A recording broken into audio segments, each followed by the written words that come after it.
episode of Solid Gear. Today's episode, we're talking about the Burris Fullfield TAC30 1:4 adjustable scope.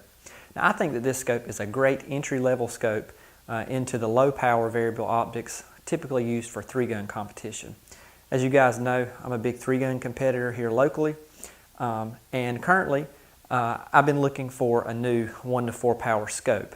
I would compare this scope most closely to my current scope, which is the Vortex Viper 1:4. Now, these scopes are both excellent in my opinion, although the Burris does offer a few different characteristics.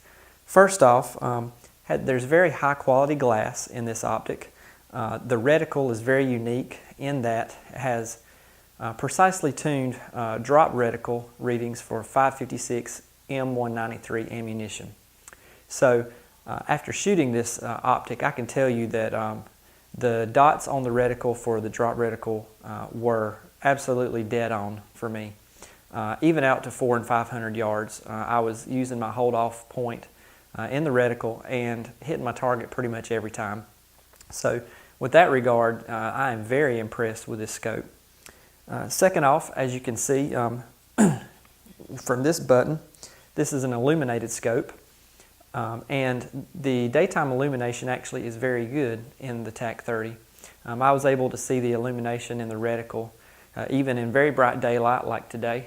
And I actually like the scope when it's not illuminated as well. The reticle's black and very easy to see and very easy to aim with when shooting at distance.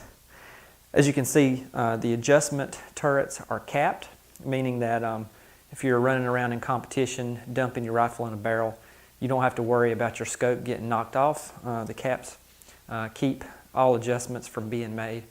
Adjustments are in 1/2 MOA increments. So at 100 yards, one click will equal 1/2 MOA of adjustment, left, right, up, or down. And this is what I'm most familiar with. Most of my scopes have this adjustment, so it makes zeroing a rifle with this scope on it very, very easy. As you can see, it has 30 millimeter rings, has a 24 millimeter objective for a pretty wide field of view, and any 30 millimeter scope mount will accept this Burris TAC30. Now, the Burris TAC30 is the entry level in this line of scopes from Burris. You could also see that the MTAC is a little more expensive version of this with a few different features, and the XTR line is even more expensive, but it does have, as you would expect, some nicer features. For a very good entry-level and basic scope, this is reliable. It's dead on, which for me is the most important thing, that it's repeatable, that it will hold a zero, and that I can count on the scope to help me get good hits every time I use it. So I like this scope. I've just been trying it out. I'm thinking that I actually may keep it for a while and continue to try it out and see what happens with it. So if you're looking for about a $200 to $300 scope to get started in three-gun with 1:4 power variables, check out the Burris TAC30 line of scopes. As always, if you like this video, please click that like button for me and subscribe to my channel, where you always get videos like this one about solid gear and competition shooting three-gun. Once again, this is Mac. I appreciate you tuning in for this episode of Solid Gear. Be safe, and we'll see you next time.